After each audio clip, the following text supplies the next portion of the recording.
अरे आंदोलन है। हाँ। और आंदोलन में तो आज तो भारत बंद का कॉल है। और भारत बंद है तो यहाँ लौटेंगे, बैठेंगे, गाएंगे, खाएंगे, पिएंगे, यहीं रहेंगे। ताऊ देखिए बैरिकेडिंग के पास लेट गए हैं और प्रदर्शन कर रहे हैं सरकार के खिलाफ, क्योंकि 3 महीने हो चुके हैं, तो 4 महीने लगभग हो चुके हैं। आज भारत बंद का आह्वान कितना असर दिख रहा था? असर चल रहा कुछ, कुत्ता भी नहीं निकल सकता आज। हाँ, एम्बुलेंस इमरजेंसी सेवा के अलावा आज निकाल दे। और कोई बीजेपी का आरएसएस का कुत्ता हो तो भेज देंगे को, आज उसे ही देख ले। लेकिन ताऊ लोग जो दिल्ली के लोग हैं वो कह रहे हैं कि ये रोड जाम कर पब्लिक को परेशान सिर्फ किया जा रहा है। उन दिल्ली के लोगों से मैं अनुरोध करता हूँ कि आपको पता है हम लोग किसके लिए लड़ रहे हैं? जब 150 रुपए किलो का अनाज वो खा लेंगे, नहीं खा सकते, तो हम उनके लिए भी लड़ रहे हैं। अरे तुमको इस झांसा राम ने 1 साल घरों में कैद कर दिया, तब तुम्हें जोर नहीं पड़ा। आज हम तुम्हारे लिए लड़ रहे हैं, ऐसा नहीं है। कोई दिल्ली की जनता ने कुछ नहीं कहा। अगर कोई हमारे खिलाफ बोलेगा तो वो या तो बीजेपी का होगा या आरएसएस का। बाकी हिंदुस्तान का कोई नागरिक किसानों के खिलाफ नहीं बोलता। तो ताऊ आप कहाँ भारी जाम आपने रोड जाम किया है और कितना असर दिख रहा जाम का? मैं कोई देश का प्रधानमंत्री हूँ? नहीं, दिल्ली में मैं जहाँ बैठा हूँ यहाँ देख ले।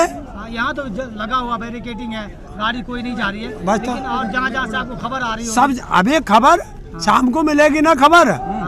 पूरे देश में सबने अपने आप करा, हमने कोई जबरदस्ती कहीं नहीं किया। सबसे अपील करी थी कि अगर तुम देश प्रेमी हो तो अपने आप एक दिन के लिए बंद कर लेना।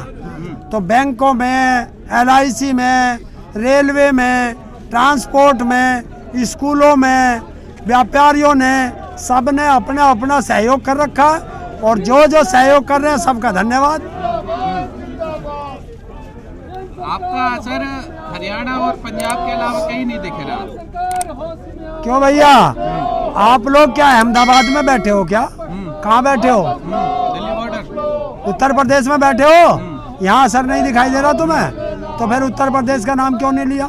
शुरुआत ही आपने यहाँ से की है ना, बाकी राज्यों में क्यों नहीं दिख रहा? जैसे किसान आंदोलन को बाकी राज्य समर्थन दे रहे हैं, तो इस भारत बंद को समर्थन क्यों नहीं दे रहे? शाम तक तुम्हें सारी खबर आ जाएंगी, सब मिलेगी। कहाँ देखो कितनी बड़ा हो गया, कितना ज्यादा समर्थन मिला। और गोदी मीडिया की बात मत करना, क्योंकि वो नहीं बताएगा। वो तो हमेशा किसानों का विरोधी रहा है। और देख लेना, जिस दिन सत्ता परिवर्तन होगा सबसे पहली गाज ये जो गोदी मीडिया इस पे गिरेगी। तो ताऊ आप यहाँ पर लेटे हुए हैं, लोग प्रदर्शन कर रहे हैं, क्या लगता है कि इस प्रदर्शन के बाद सरकार को कुछ झुकना पड़ेगा, आपकी बात मानने पे मजबूर हो जाए, या फिर आपको ऐसे छोड़ दिया जाए? देखिए, हम लोगों का काम है कर्म करना, बाकी तो ईश्वर जाने।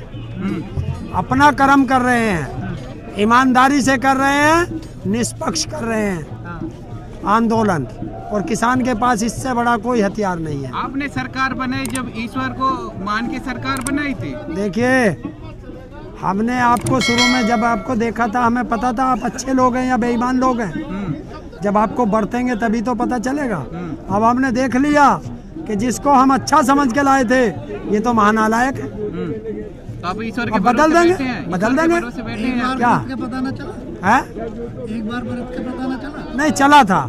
दूसरी बार उन्होंने देश में ऐसी गद्दारी कर दी कि देशभक्ति के नाम पर आ गए, क्योंकि हमारे जवान शहीद करा दिए इन्होंने जानबूझ के। 40 जवान पुलवामा में, तो देशभक्ति की तरफ चला गया। अब इनके पास कोई मुद्दा नहीं बचा, ना हिंदू मुस्लिम बचा, ना देशभक्ति बची। तो अब इनका पता चल गया, बदल देगी सर। लेकिन ताऊ ये मार्च का महीना है, कोरोना की बात कही जा रही है, अब जून आएगा, जून में आप इस धूप में लेटे हुए हैं, अब जून आने वाला, जून में कैसे आप सह पाएंगे इस प्रदर्शन? देखिए, किसान के लिए ना गर्मी होती है, ना सर्दी, ना बरसात। किसान तो अपने खेतों में काम करता है, तो उसे सहन होता है सब चीज। सूख जाओगे ऐसी धूप में, आप सूख जाओगे, इतनी धूप पड़ रही है। देखिए, अपनी फसल और नस्ल बचाने के लिए अगर हमें कुर्बानियां भी और भी देनी पड़ी तो वो भी देंगे, तुम सूखने की बात कर रहे हो। अब कुर्बानी पे कुर्बानी दिए जा रहे हैं, फर्क पड़ नहीं रहा कुछ इससे। देखिए, जब हम अंग्रेजों से लड़ रहे थे तब भी तो यही हाल था। हमारे लाखों से ज्यादा देशभक्तों ने कुर्बानियां दी थी, बाद में आज़ादी मिली और आज भी उनकी आत्माएं रोती होंगी, क्या हमने ऐसे इस आज़ादी के लिए कुर्बानी दी थी। नहीं तो वो गुलाम जो हिंदुस्तानी लोग थे वो गुलामी में थे, इसलिए अंग्रेजों के लिए अब जद्दोजहद किया। आप कौन सी गुलामी में है जो इतना क्यों भाई, आज गुलाम नहीं है देश, आज तो उससे भी ज्यादा गुलाम है।